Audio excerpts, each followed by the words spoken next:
পর ওদের সম্পর্ক, ছেলেটা ইগনোর করে, ওকে বিট্রেমি করে। 4 বছর ধরে সম্পর্ক ছিল। তারপরে ছেলেটা ওকে পরে শুনতে পারি অনেক টর্চার করেছে, গায়ে হাত দিত, মদ খেত, ড্রিঙ্ক করতো, আমাকে কিচ্ছু বলেনি, ভিতরে লুকিয়ে রেখেছে। রাতে ও ওদের বাড়িতে গেছিল এবং কাঁদতে কাঁদতে ফিরেছে। ওকে প্রচুর ভাবে হ্যারাস্ট করেছে। কোন কিছু ঘটেছিল ওদের বাড়িতে গিয়ে হয়তো, যার জন্য আমার মেয়ে স্টেপটা নিতে বাধ্য হয়েছে। প্রতিদিনই সায়নীকে মারধর করত তার প্রেমিক সায়ন। এবার বিস্ফোরক মন্তব্য করেছেন সায়নীর মা মলি চক্রবর্তী। জনপ্রিয় কন্টেন্ট ক্রিয়েটর সায়নী চক্রবর্তীর আকস্মিক মৃত্যুতে যখন তোলপাড় নেট পাড়া, ঠিক তখনই এই ঘটনার নতুন মোড় নিয়ে এলো সায়নীর মা মলি চক্রবর্তীর বিস্ফোরক বয়ান। এতদিন যা কেবলই জল্পনা ছিল, তা এবার সায়নীর মায়ের কান্না বিজড়িত বক্তব্যে আরও স্পষ্ট হয়ে উঠেছে। তার অভিযোগ, মৃত্যুর আগে প্রেমিকের বাড়িতে গিয়ে চরম হেনস্থা ও শারীরিক নির্যাতনের শিকার হতে হয়েছিল তার মেয়েকে।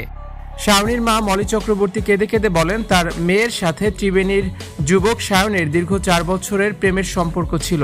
দুই পরিবারই একসময় এই সম্পর্ক মেনে নেয়, কিন্তু বিগত বেশ কিছুদিন ধরে সায়ন তার মেয়েকে এড়িয়ে চলতে শুরু করে এবং চরম মানসিক অত্যাচার করতে থাকে। মৃত্যুর আগের দিন রাতে সায়নের বাড়িতে গিয়েছিল। সেখান থেকে ও প্রচণ্ড কাঁদতে কাঁদতে বাড়িতে ফেরে। সায়নের বাড়িতে ওই রাতে এমন কিছু ঘটেছিল যার পর আমার মেয়ে এই চরম পদক্ষেপ নিতে বাধ্য হয়েছে।